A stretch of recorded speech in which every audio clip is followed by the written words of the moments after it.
indeed. Assignment America tonight. We call this one Orphan Odyssey, but frankly, no title does service to this touching story of the Panzer brothers and what happened to them when they boarded an orphan train more than 60 years ago. Ever heard of an orphan train? Well, neither had I.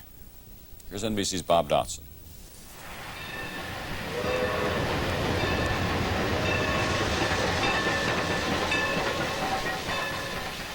I was a lonesome little fella.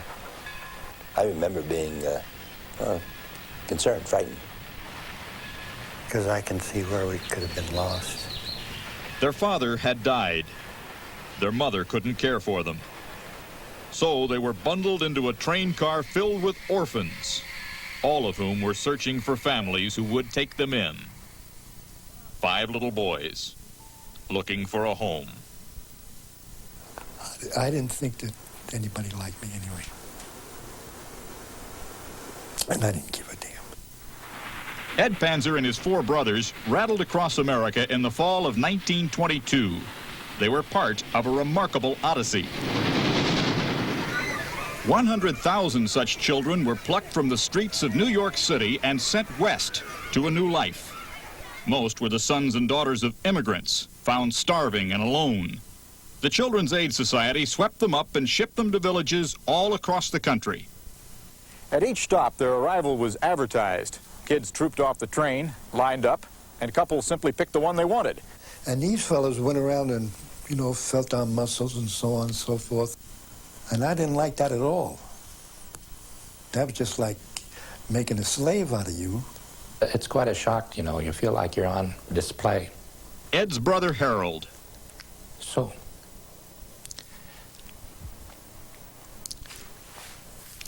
that brings back memories that, you know, that I just can't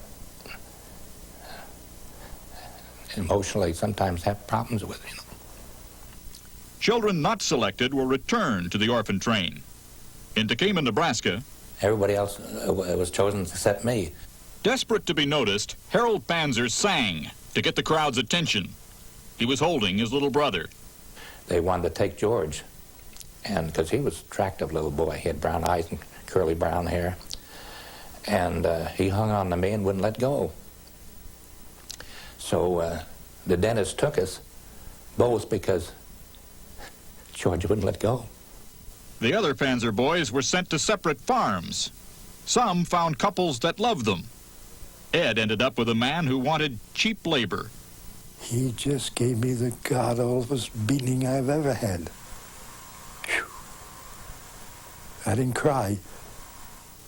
He took odd jobs and saved, and eventually entered college. All of his brothers did too. They were determined to have more than life had given them. Gosh, where was this taken? In the midst of the Great Depression, Ed became a doctor, and so did his brother Harold. They worked to put each other through medical school.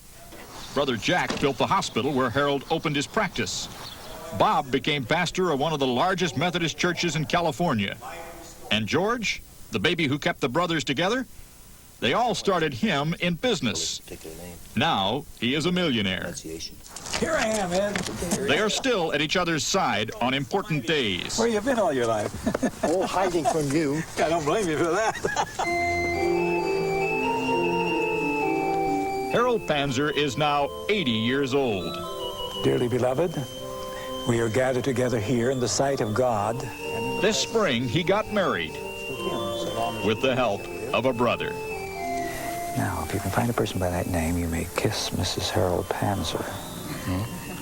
You may kiss Mrs. Harold Panzer if you can find Harold Panzer.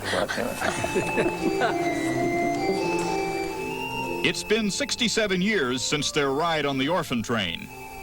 The brothers have now what they had then, each other. Bob Dotson, NBC News, Tekamah, Nebraska.